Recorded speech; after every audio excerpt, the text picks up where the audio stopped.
Exception याद है। अब एक्सेप्शन वो पूछ सकते हैं एग्जामिनर, क्योंकि तुम्हें एक्सेप्शन पे काफ़ी ध्यान देना है, तो इसलिए ये इंपॉर्टेंट हो जाता है। वो तुमसे पूछ लेगा ऐसा कौन सा मेटल है जो डाइल्यूट HCl के साथ रिएक्ट नहीं कर पाता। कौन सा मेटल है? कॉपर मेटल है अपना वो। Cu plus dilute HCl no reaction, तुम्हें पता होनी चाहिए। तो इंपॉर्टेंट एक्सेप्शन है, याद रखना ये सब। हाँ हाँ, मैं जानता हूँ यार, काफ़ी दिनों बाद वीडियो आ रही है। वो दरअसल आवाज़ ख़राब हो गई थी सर्दी के कारण, तो रिकॉर्ड नहीं कर पा रहा था। पर चलो कोई ना, मुझे उम्मीद आप सबकी प्रिपरेशन काफ़ी अच्छी चल रही होगी और आप सबने अब तक पूरा सिलेबस और रिवीजन भी और मॉक टेस्ट भी साथ साथ कर लिए होंगे। और जो जिस बच्चे की नहीं हुई है प्लीज़ कृपया करके कर लीजिए, कुछ दिन ही बचे हैं। तो आज की इस वीडियो में ना मेटल और नॉन मेटल चैप्टर को अच्छे से पढ़ेंगे, और जो भी इंपॉर्टेंट क्वेश्चंस हैं जो कि एग्जाम पॉइंट ऑफ व्यू से इंपॉर्टेंट होने वाले हैं, एग्जाम में 99% जहाँ से क्वेश्चंस आने के चांस है, मैं अपने एक्सपीरियंस से बताऊंगा। और वही पोर्शन हम सिर्फ देखेंगे, एक्स्ट्रा बाहर नहीं जाएंगे। जहाँ से 1% चांस आने के, वो सिर्फ हम नहीं देखेंगे, वो हम पहले पढ़ते हैं, जब हम पूरी प्रिपरेशन करते हैं ना तब पढ़ते हैं। अभी उस चीज़ का समय नहीं है। तो ये वीडियो मेरे दोनों बच्चों के लिए इंपॉर्टेंट होने वाली है। जैसे कि जिस बच्चे ने पहले से सब कुछ पढ़ा हुआ है, जिसको ये चैप्टर अच्छे से आता है, उसके लिए तो मतलब मज़ा आ जाएगा उसको, तो और भी रिवीजन हो जाएगी और एग्जाम पॉइंट ऑफ व्यू से जो क्वेश्चन इंपॉर्टेंट है उसको वो पता लग जाएगी। और जिस बच्चे ने पहले से कुछ नहीं पढ़ा इस चैप्टर का, या फिर किसी को कुछ समझ नहीं आया, तो ये वीडियो आखिर तक पूरी देख लेना, और जो जो मैं बताऊंगा इसके नोट्स बना लेना साथ में एक बार, और इसको अच्छे से याद रखना। सब चीज़ें जो मैं बताऊँगा, जो जो मैं बोलूँगा वो सब ध्यान से सुनना मैं क्या बोल रहा हूँ। तो वीडियो को आखिर तक ज़रूर देखना, ये बहुत ही ज़्यादा बेनिफिशियल होने वाली है वीडियो। तो चलो भाई देखो अब मैं क्या करता हूँ। चलो हम स्टार्ट करते हैं आज की वीडियो। तो हेलो एवरीवन, मैं हूं अंकुर, आपका फिर से स्वागत करता हूं मेरे इस यूट्यूब चैनल पर। देखो ये चैप्टर ना काफ़ी ज़्यादा आसान है। क्यों आसान क्यों है? क्योंकि ये सिर्फ एक सीरीज़ पर बेस्ड है। वो सीरीज़ कौन सी है तुम्हें पता ही होगा, रिएक्टिविटी सीरीज़ पर पूरा चैप्टर बेस्ड है। जिस बच्चे को रिएक्टिविटी सीरीज़ याद है ना, समझो 70% चैप्टर तो तुम्हें ऐसे ही याद है। जैसे ये लिख बा का नामग अलमंजन फी कोनी सन पी hydrogen copper mercury silver gold platinum. जिस बच्चे को ये सीरीज़ याद है उसके लिए चैप्टर तो मुट्ठी में है उसकी। यानी कि जैसे जैसे हम नीचे आते हैं रिएक्टिविटी डिक्रीज होती है मेटल की, बस ये चीज़ याद रखना। यानी कि जो मेटल जितना नीचे, उसकी रिएक्टिविटी उतनी ही कम होती है। जैसे लिथियम बहुत ही तेज़ी से रिएक्ट करता है, पोटेशियम बहुत तेज़ी से रिएक्ट करता है, बस इतना ही जानना है हमें। अब देखो क्या है रिएक्शन ऑफ, हमें ना केमिकल प्रॉपर्टीज़ ऑफ मेटल से ही क्वेश्चन आने के पूरे पूरे चांस हैं, क्योंकि वो यहीं से क्वेश्चन पूछेगा। जैसे कि मेटल ऑक्सीजन के साथ कैसे रिएक्ट करता है, मेटल एयर वाटर के साथ कैसे रिएक्ट करता है, मेटल एसिड के साथ कैसे रिएक्ट करता है, मेटल बेस के साथ कैसे रिएक्ट करता है। सिर्फ यही जानने की ज़रूरत है, और यहीं से क्वेश्चन आने की पूरी पूरी संभावना है।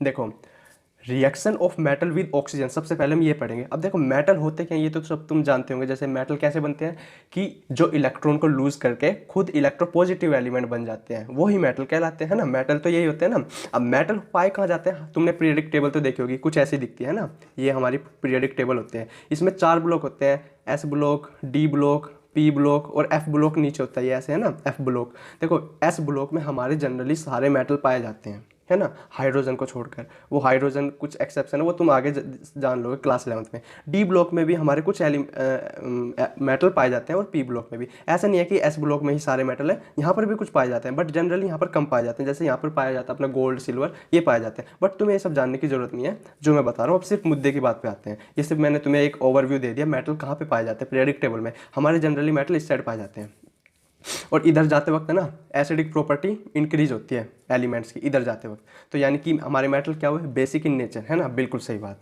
हाँ, मेटल ऑक्सीजन के साथ रिएक्ट करके क्या बनाते हैं, मेटल ऑक्साइड। याद रखना, मेटल ऑक्साइड क्या बनाते हैं, मेटल ऑक्साइड। अब मेटल ऑक्साइड जो होते हैं ना बेसिक इन नेचर, मैंने बोला ना उधर जाते वक्त एसिडिक करेक्टर इंक्रीज होता है, और इधर बेसिक, यानी कि मेटल हमारे बेसिक नेचर के होते हैं। अब जो मेटल ऑक्साइड भी क्या होते हैं, बेसिक इन नेचर, यानी कि किसके साथ रिएक्ट करेगा, एसिड के साथ रिएक्ट करेगा। तो ना अब हमारे मेटल्स तो बहुत सारे हैं। अब ऐसे नहीं है कि मेटल जो है ऑक्सीजन के साथ सेम रेट पे रिएक्ट करे, यानी कि ऐसे नहीं है कि सब सेम ही रेट पे रिएक्ट कर रहे हैं। कुछ ऐसे मेटल्स हैं जो बहुत तेज़ी से रिएक्ट करते हैं वाइग्रेसली, कुछ ऐसे बहुत स्लो करते हैं, और कुछ ऐसे करते ही नहीं है। बहादुर मेटल है ना। देखो जैसे सोडियम और पोटेशियम ऐसे मेटल है, बहुत तेज़ी से रिएक्ट करते हैं वाइग्रेसली।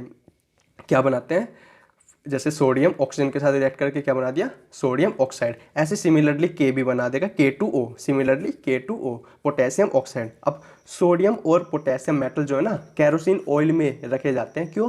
क्योंकि वो बहुत तेज़ी से रिएक्ट करते हैं ऑक्सीजन के साथ मिलकर बहुत तेज़ी से रिएक्ट करते हैं, तो इसलिए इनको केरोसिन ऑयल में रखा जाता है क्योंकि प्रोटेक्टिव लेयर जैसा काम कर देता है फिर इनके। अब सिमिलरली लिथियम मेटल भी इन्हीं के जैसी प्रॉपर्टी शो करता है, सोडियम और पोटेशियम, क्योंकि ये तीनों मेटल कहाँ पे पाए जा रहे हैं, ये देखो रिएक्टिविटी सीरीज में सबसे ऊपर, तो ये तो बहुत तेज़ी से रिएक्ट कर जाएंगे, है ना, इसीलिए। अब हमारा जैसे कि मैग्नीशियम मेटल है, मैग्नीशियम क्या है, do not react at room temperature, यानी कि जितनी तेज़ी से सोडियम और पोटेशियम रिएक्ट कर रहे थे ना, उतनी तेज़ी से रिएक्ट नहीं करता magnesium metal. Do not react at room temperature but on heating it react, but heat करेंगे ना इसको तो ये रिएक्ट कर जाते हैं, जैसे कि क्या बना देगा Mg ऑक्सीजन के साथ रिएक्ट करके magnesium oxide. Similarly aluminium metal ये भी रिएक्ट करके क्या बना देता है Al2O3, यानी कि एल्युमिनियम ऑक्साइड बना देता है, ये भी एल्युमिनियम ऑक्सीजन के साथ रिएक्ट करके क्या बनाता है Al2O3। अब मैंने इसके ब्रैकेट में क्या लिखा हुआ है, एम्फोटेरिक। अब एम्फोटेरिक क्या होता है, जिस बच्चे को पता है नीचे कमेंट करके जरूर बताना, और जिसको नहीं पता वो सुन ले। एम्फोटेरिक होता है जो बेसिक और एसिडिक प्रॉपर्टी दोनों शो करे, है ना, यानी कि ये देखो, ये हमारे होते हैं बेसिक नेचर के, ये भी हमारे बेसिक नेचर के होते हैं, है ना, बेसिक नेचर के होते हैं ना, बट हमारा जो Al2O3 है ना, ये एम्फोटेरिक नेचर का है, और इसके साथ ये बहुत ज़्यादा इंपॉर्टेंट बन जाता है क्योंकि थोड़ी सी एक्सेप्शन शो कर रहा है, बेसिक नेचर ना दिखाकर ये दोनों नेचर दिखा रहा है, बेसिक भी और एसिडिक भी, तो उसको क्या कहते हैं एम्फोटेरिक। एम्फोटेरिक यानी कि ये एसिड के साथ भी रिएक्ट कर जाएगा और बेस के साथ भी, अगर बेस के साथ रिएक्ट करा तो एसिडिक नेचर शो करेगा, अगर एसिड के साथ रिएक्ट करा तो बेसिक नेचर शो करेगा। हमारे दो ऐसे कंपाउंड है, दो ऐसे मेटल है जो एम्फोटेरिक नेचर के होते हैं, जैसे Al2O3 amphoteric nature, ZnO zinc oxide ये भी एम्फोटेरिक नेचर। अब देखो जब Al2O3 को HCl एक एसिड है ना, एसिड के साथ रिएक्ट करा, इस जगह पर इसने बेसिक नेचर शो करा, क्या बना दिया एल्युमिनियम क्लोराइड AlCl3, है ना। अब Al2O3 जब बेस के साथ रिएक्ट करा, यानी कि अब यहाँ पर एसिडिक नेचर शो करेगा, तो क्या बना दिया NaLO2, क्या बोलते हैं इसको, सोडियम एल्यूमिनेट, क्या बोलते हैं सोडियम एल्यूमिनेट। ऐसे सिमिलरली अपना जिंक भी रिएक्ट करेगा, जिंक क्लोराइड बना देगा, और यहाँ क्या बना देगा सोडियम जिंकेट। तो ये इंपॉर्टेंट है इसीलिए क्योंकि ये थोड़ा सा एक्सेप्शन शो कर रहा है, ये अपना इनऑर्गेनिक का चैप्टर है। इनऑर्गेनिक तीन ब्रांच होते हैं ना, फिजिकल, इनऑर्गेनिक, ऑर्गेनिक। अब इनऑर्गेनिक है और एक्सेप्शन ना हो तो ऐसा तो हो नहीं सकता है ना। अब आयरन मेटल अपना कैसे शो करता है, Fe3O4 बना देता है, Fe और ऑक्सीजन के साथ मिलकर क्या बनाता है Fe3O4। जैसे जैसे हम नीचे आ रहे हैं ना, जैसे जैसे हम नीचे आ रहे हैं, इनकी जो रिएक्टिविटी है ना घटती जा रही है, ये बहुत तेज़ी से वाइग्रोसली बहुत तेज़ी से रिएक्ट करता है सोडियम और पोटेशियम, ये उससे थोड़ा कम, ये उससे थोड़ा कम, ये इससे एल्युमिनियम से कम, जिंक से कम, और कॉपर मेटल आयरन से कम। तो इसके साथ ये हमारा मेटल विद ऑक्सीजन खत्म हो जाता है। अब हाँ, उससे पहले मैं एक चीज़ और बता देता हूँ, देखो ये मैंने अलग से लिखा हुआ है, देखो ये पोटेशियम और sodium react vigorously, magnesium aluminium zinc और लेड ये डू नॉट रिएक्ट वाइग्रसली, यानी कि इतनी तेज़ी से रिएक्ट नहीं करते, हाँ धीरे धीरे करते हैं थोड़ा।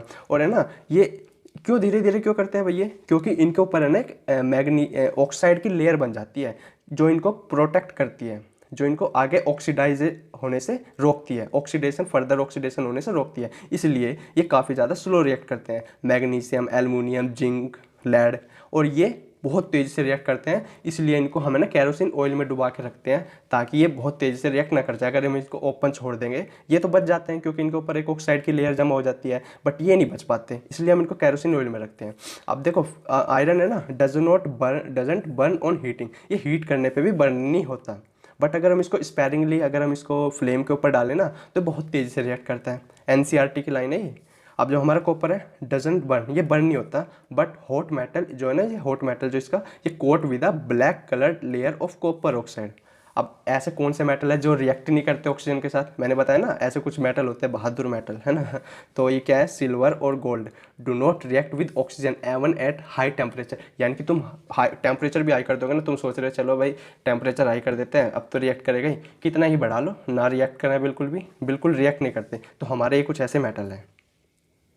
अब हमारा एक पार्ट तो खत्म हो गया, अब हमारा आता है वाटर के साथ कैसे रिएक्शन शो करता है। वाटर के साथ देखो when metals react with water क्या बनाता है, मेटल जब देखो वाटर के साथ, वाटर में भी ऑक्सीजन है ना, तो क्या बना दिया मेटल ऑक्साइड, वो तो हम पहले पढ़ चुके हैं मेटल ऑक्साइड। अब कुछ मेटल ऐसे हैं जो फर्दर ऑक्सीडेशन, ज़्यादातर मेटल है ना वो वाटर के साथ रिएक्ट नहीं करते, यानी कि बहुत कम रिएक्ट करते हैं, बट हमारे कुछ मेटल्स ऐसे हैं जो रिएक्ट कर जाते हैं। अब वो कौन से मेटल है वो हम आगे देखेंगे। मेटल जब वाटर के साथ रिएक्ट करेगा तो क्या बना देगा मेटल ऑक्साइड। अब कुछ मेटल ऐसे हैं जो अपनी रिएक्शन है ना यहीं पे स्टॉप कर देते हैं, कुछ मेटल ऐसे जो अपनी रिएक्शन यहीं पे स्टॉप कर देते हैं, बट कुछ मेटल ऐसे भी हैं इनऑर्गेनिक है, एक्सेप्शन तो होगी ही।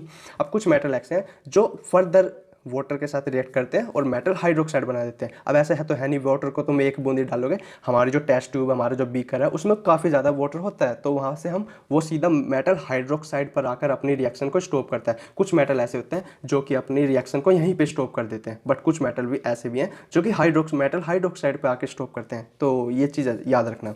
अब वो कौन से मेटल है, अब देखो हमारे सोडियम मेटल रिएक्टिविटी सीरीज में सबसे ऊपर, तो ये तो बहुत तेज़ी से रिएक्ट करेगा। अपना पोटेशियम भी, यानी कि सोडियम और पोटेशियम ऐसे मेटल है जो कि वाटर के साथ बहुत तेज़ी से रिएक्ट करते हैं और क्या बना देते हैं, एक बेस बना देते हैं, यानी कि NaOH और KOH, sodium hydroxide, metal hydroxide यानी कि सोडियम हाइड्रोक्साइड, और ये क्या बना दिया, पोटेशियम हाइड्रोक्साइड, और साथ में हाइड्रोजन गैस इवोल्व करते हैं और हीट। अब हीट इन्होंने इवोल्व करी तो यानी कि कौन से एक्सोथर्मिक रिएक्शन है, और काफ़ी ज़्यादा एक्सोथर्मिक, बहुत ही ज़्यादा क्वांटिटी में हीट रिलीज़ करते हैं, और H2 इसी वजह से जो है ना बहुत तेज़ी से ये आग भी पकड़ लेते हैं, यानी कि इजीली फायर को कैच कर लेते हैं, क्योंकि एक्सोथर्मिक रिएक्शन है। अब हमारे जो कैल्शियम है ना, कैल्शियम वाटर के साथ रिएक्ट करके क्या बना देता है, कैल्शियम हाइड्रोक्साइड। अब देखो ये इतना तेज़ी से तो रिएक्ट नहीं करता जितना तेज़ी से सोडियम और पोटेशियम करता है, बट ये कर जाता है, यानी कि ये जो दोनों मेटल है ना, ये कोल्ड वाटर में भी रिएक्ट कर जाते हैं, ये दोनों मेटल कोल्ड वाटर में भी। अब ये कोल्ड में कर जाता है बट इतने तेज़ी से नहीं करता, और ये एक्सोथर्मिक रिएक्शन इतनी क्वांटिटी में हीट भी रिलीज़ नहीं करता, थोड़ी बहुत ही कम मात्रा में हीट रिलीज़ करता है। हाइड्रोजन गैस इसमें भी इवॉल्व होती है, जिसके कारण हाइड्रोजन गैस है ना मेटल पे चिपक जाती है, और जिस वजह से वाटर में तैरने भी लगता है। अब अपना मैग्नीशियम क्या है, मैग्नीशियम जो है ना कोल्ड वाटर के साथ बिल्कुल रिएक्ट नहीं करता, बट अगर तुम उसको हॉट वाटर में रिएक्ट कराने की कोशिश करोगे तो कर जाएगा।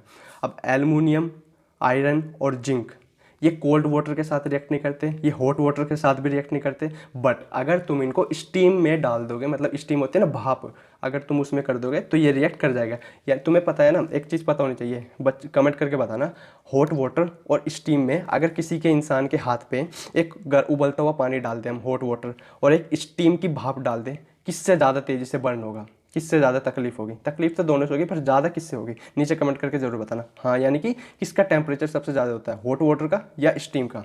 देखते हैं कौन सही बताता है, बट चलो मैं बता देता हूँ। अब स्टीम का टेम्परेचर बहुत ज़्यादा होता है, तो इसलिए ये स्टीम के साथ रिएक्ट कर जाते हैं। ये अपने तीनों मेटल क्या बना देते हैं, एल्युमिनियम ऑक्साइड, मतलब कि मेटल ऑक्साइड बना देते हैं ये। जैसे कि एल्युमिनियम H2O के साथ रिएक्ट करके क्या बना दे, Al2O3। पता नहीं क्या होते हैं ये अपने होते हैं एल्युमिनियम ऑक्साइड, एम्फोटेरिक नेचर का है ना, और Fe3O4।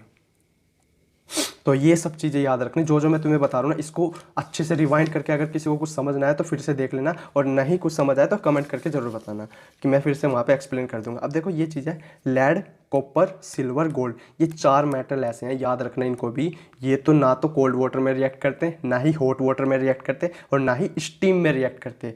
तो तुमसे क्वेश्चन ऐसे पूछ सकता है कि ऐसे कौन से मेटल है, ना तो कोल्ड में, ना हॉट में, ना स्टीम में, और एग्जाम्पल में लिख देगा, कोई सा एक लिख देगा और दूसरे में मेटल लिख देगा। तो तुम्हें ये सब चीज़ें अच्छे से पता होगी तो तुम क्वेश्चन को बहुत ही आसान से, और मतलब कि 10 सेकंड में तुम पढ़ते ही आंसर लगा दोगे। काफ़ी कम समय होगा, तो तुम्हें ऐसे याद करके जाना है और समझ के जाना है कि एक पैटर्न में मैंने वीडियो एक्सप्लेन करने की कोशिश की है।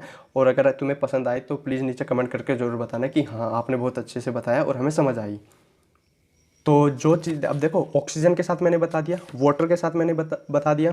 अगर तुम्हें ये समझ आ गया तो अच्छी बात है, नहीं समझ आया तो वापस से रिवाइंड करके देखना, और मुझे उम्मीद है तुम्हें समझ आया, क्योंकि मैंने काफ़ी एक पैटर्न में एक्सप्लेन करने की कोशिश किया। मैंने खुद से ये नोट्स बनाए हैं, NCERT मैंने पढ़ी और मैंने उसके बेसिस पे नोट्स बनाए, तो NCERT से बिल्कुल भी बाहर नहीं है। अब हमारा बचता है एसिड के साथ कैसे रिएक्ट करते हैं, है ना, मेटल जो है एसिड के साथ कैसा प्रॉपर्टी शो करते हैं, एसिड के साथ कैसे रिएक्ट करते हैं। देखो एसिड के साथ कैसे रिएक्ट करते हैं, मेटल जब डाइल्यूट एसिड के साथ रिएक्ट करता है ना, अब देखो मेटल एक बेस है, मैं तुम्हें बता चुका हूँ, बेसिक प्रॉपर्टी शो करता है एक तरह की, तो यानी कि एसिड के साथ तो रिएक्ट कर जाएगा ये, है ना, इजीली रिएक्ट हो जाएगा। तो क्या बना देगा, मेटल सोल्ट बना देगा, है ना, जैसे कि अपना सोडियम अगर रिएक्ट करेगा तो NaCl बना देगा सोल्ट, और साथ में हाइड्रोजन भी, है ना। तो अब सोडियम HCl के साथ रिएक्ट करा, यानी कि डाइल्यूट HCl, है ना, तो क्या बना दिया, NaCl सोल्ट बना दिया, और साथ में H2, MgCl2, AlCl3, ZnCl2, याद करना इसको। अब देखो सोडियम बहुत ही तेज़ी से, वायलेंटली, बहुत तेज़ी से बहुत तेज़ी से रिएक्ट करता है, क्योंकि इस रिएक्टिविटी सीरीज में ऊपर है, एक पैटर्न समझ आ रहा होगा ना, कौन बहुत तेज़ी से कर रहा है, बहुत स्लो कौन कर रहा है। तो अगर जिसको वो रिएक्टिविटी सीरीज याद है तो वो ईजिली कर लेगा। अब ये क्या, Mg क्वाइट रैपिडली, मतलब हाँ थोड़ा तेज़ी से कर लेता है बट क्वाइट रैपिडली। हाँ, अब ये क्या है, aluminium at first react slowly. अब ऐसा क्यों होता है, ये कुछ समय के लिए स्लो रिएक्ट करता है फिर बाद में बहुत तेज़ी से करने लगता है। क्यों? क्योंकि जो मैंने तुम्हें बताया ना पहले, एल्युमिनियम के ऊपर एक एल्युमिनियम की ऑक्साइड की लेयर बन जाती है, इस वजह से ना इसको थोड़ा सा टाइम लगता है रिएक्ट करने में। पहले वो ऑक्साइड की लेयर खत्म होगी और फिर एल्युमिनियम रिएक्ट करना शुरू करेगा, इसीलिए। अब Zn है, जिंक है, ये लेस रैपिड, एल्युमिनियम से थोड़ा कम। अब एक एक्सेप्शन याद है, अब एक्सेप्शन वो पूछ सकते हैं एग्जामिनर, क्योंकि तुम्हें एक्सेप्शन पे काफ़ी ध्यान देना है, तो इसलिए ये इंपॉर्टेंट हो जाता है। वो तुमसे पूछ लेगा ऐसा कौन सा मेटल है जो डाइल्यूट HCl के साथ रिएक्ट नहीं कर पाता। कौन सा मेटल है? कॉपर मेटल अपना वो, Cu plus dilute HCl no reaction, तुम्हें पता होनी चाहिए। तो इंपॉर्टेंट एक्सेप्शन है, याद रखना ये सब। अब देखो रिएक्शन विद HNO3, अब HCl के साथ तो हमने पढ़ ली, अब HNO3 के साथ कैसे करता है। मेटल जब कंसनट्रेटेड HNO3 के साथ रिएक्ट कर, यानी कि कोई भी मेटल अगर कंसनट्रेटेड HNO3 के साथ रिएक्ट कर रहा है तो हाइड्रोजन गैस नॉट इवॉल्व, यानी कि हाइड्रोजन गैस इवॉल्व ही नहीं होती। और वो क्यों नहीं होती? क्योंकि जो कंसनट्रेटेड HNO3 है ना, ये क्या है, ये क्या है, गुड ऑक्सीडाइजिंग एजेंट जैसा काम करता है, गुड ऑक्सीडाइजिंग एजेंट। यानी कि क्या है, H2 को सीधा कन्वर्ट कर देता है वाटर में, और खुद गुड ऑक्सीडाइजिंग एजेंट है, तो यानी कि खुद क्या होगा, रिड्यूस हो जाता है। खुद क्या हो जाता है, ये खुद हो जाता है रिड्यूस, खुद रिड्यूस हो जाता है। तो कैसे, कौन कौन से रिड्यूस हो गए, क्या बन जाता है, N2O, NO है ना, NO2, इन तीनों चीज़ों में कन्वर्ट हो जाता है, रिड्यूस हो गए। तो कोई भी मेटल अगर कंसनट्रेटेड HNO3 के साथ तुम रिएक्ट कराओगे तो हाइड्रोजन गैस इवॉल्व नहीं करता। और क्यों नहीं करता, मैंने तुम्हें उसका रीज़न बता दिया। बट जैसे कि अपने मैग्नीशियम और Mn है ना, वो रिएक्ट कर जाते हैं डाइल्यूट HNO3 के साथ, और क्या इवॉल्व कर देते हैं, H2 गैस। क्या इवॉल्व करते हैं, H2 गैस।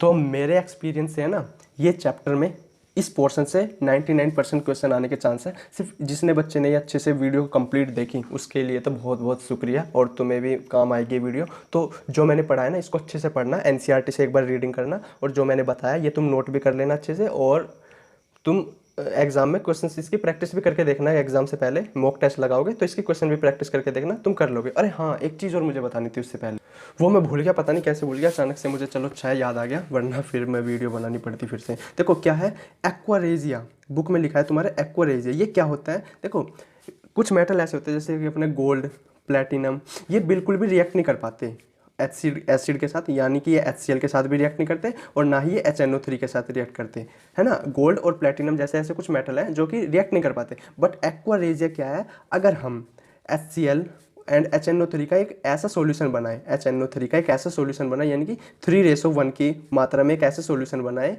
जो कहलाता है एक्वारेजिया, जो कहलाता है एक्वारेजिया, यानी कि HCl और HNO3 का एक ऐसा सॉल्यूशन बनाता है 3:1 की फॉर्मेट में, 3:1 की फॉर्म में एक ऐसा सॉल्यूशन बनाता है, यानी कि HCl के 3 पार्ट और HNO3 का 1 पार्ट, यानी कि 3:1 में एक्वारेजिया कहलाता है वो। और ये एक्वारेजिया क्या होता है, ये अब बन गया ना, अब ये गोल्ड और प्लेटिनम को ना बर्न कर देता है ये, यानी कि इसको भी अब रिएक्ट करा देता है, यानी कि ये दोनों मेटल अब एक्वारेजिया के साथ रिएक्ट कर जाते हैं। अगर ये अलोन होते हैं, HCl और HNO3 अकेले होते हैं तो रिएक्ट नहीं करा पाते हैं।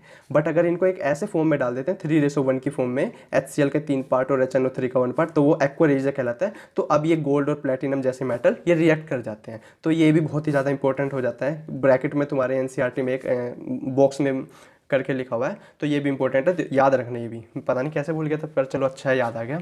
तो आज की वीडियो में सिर्फ इतना ही। अगर तुम्हें वीडियो पसंद आई है तो लाइक कर देना, कमेंट कर देना, और नीचे कमेंट करके ज़रूर बताना तुम्हें वीडियो पसंद आई। अगर पसंद आई तो प्लीज़ सब्सक्राइब कर दीजिए यार, थोड़ी मोटिवेशन मिलती है इससे। तो आज की वीडियो में सिर्फ इतना ही था। तो thank you for watching, video को आखिर तक देखने के लिए आपका धन्यवाद।